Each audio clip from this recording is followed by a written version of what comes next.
Many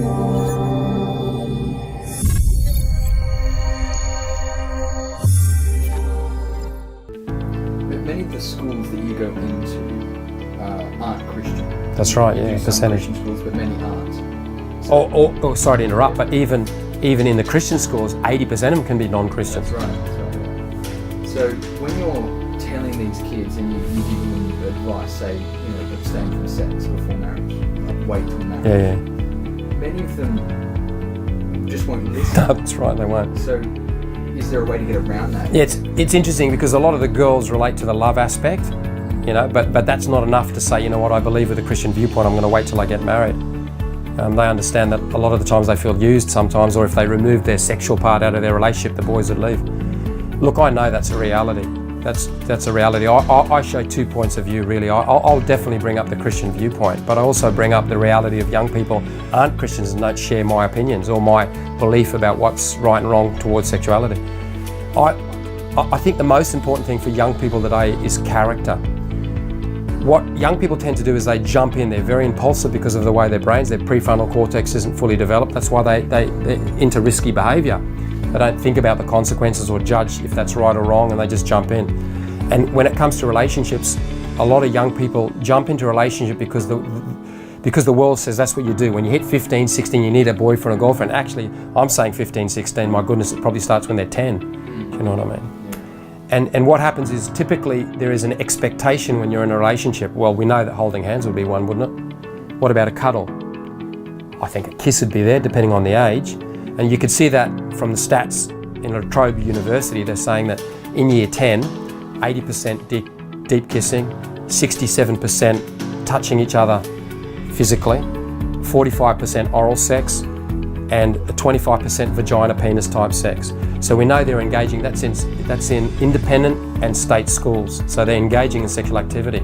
So what that tells me is that what happens is, because of the expectations of young people to be involved in a relationship and having those expectations, they jump straight into sexual behaviour. Now, my argument with them is, or not my argument, but what I try and persuade them to do in the secular environment is, number one, challenge the expectations. That's the first thing I do. I also talk about character. Why would you give yourself over to someone when most relationships break up in the first 84%, 85% of most relationships break up in the first year? Why not see what they're like as a human being? Get to know their parents, their friends. See if they're the right people that you would want in your life. Because sexuality is so emotional and it's social, if you go out with someone and jump in and have sex with them and they drop you or get rid of you within weeks or months, that can be emotionally disturbing to a young person, and it can socially affect them. So I say, you know what, you need to wait. You need to see what their character's like. Don't jump in. And if they're pressuring you to have sex, boy or girl, doesn't that tell you that they're objectifying you and that they're not really interested in you, but they're interested in your body? Do you know what I mean? If a guy says, I love you, so let's have sex, what's he really saying? One of my slides says, what's the motive of the person asking you for sex? Why do they want to have sex with you? Is it just a biological need, or do they really care about you and they value you as a human being? They even respect you and your values. So you challenge them on that when it comes to sexual integrity. You don't even have to bring God into the picture. And a lot of these kids take hold of that. They think, well, no, maybe that boy doesn't really love me, and you know what, I can say no. The other thing is that kids these days don't realise consent. You know, how many young girls are really drunk, and a boy, and it could go both ways, but I'm just saying, and a boy takes advantage of the girl when she's drunk. In reality, in Australia and all, that's rape. It's a huge issue with young people as well. So that's how I tackle non-Christians, even in a Christian or in a state school environment, and that is, look at the character of the person. And what are, I challenge them, what do you think the meaning and purpose for sex is? And I get them to see it, or try to see it through a naturalistic point of view, which is probably what they see it through anyway, and then a Christian world viewpoint through a different lens, and say, which one looks better to you? I always used my example of my daughter. She said, I'm a gift. I believe I'm a gift from God, and I want somebody to treasure that and respect that. And so she obviously, in her viewpoint, felt that what she believed God was saying to her, to wait until she was married. So again, it's difficult to bring, but you can argue the point in a secular environment that sexual integrity is important, because I think we're in an environment where girls are being objectified. And if you show them that you talk about sexualization of girls and you talk about objectification, girls aren't stupid, they see that. And they have clues, they know when a guy's putting pressure on, they know that it's just about their body and not so much about them. And because of our environment, the girl will naturally say yes because she thinks it's the expected thing to do. And that's really sad. We need more leaders, more shepherds and not sheep that just follow in what the culture does. I'm a big promoter of that. Let's just stand up for what we feel is right. And if we think that being promiscuous and having sexual freedom is right, well, that's your own viewpoint, we'll go ahead. I believe there are natural consequences. Like, I also talk about the disease. You can't not bring in that. And because of my own family and single parenting, the fastest growing family today, that one stat says, is single parenting. Men want the sex, or boys want the sex, but they don't want the responsibility. So you'll find that guys will have sex with a girl, and if she falls pregnant, doesn't have an abortion, he's going, hold it a second, I just wanted the sex. They're not interested in looking after a child. Why would you at 15, 16 years of age? But that's exactly what's happening in our environment.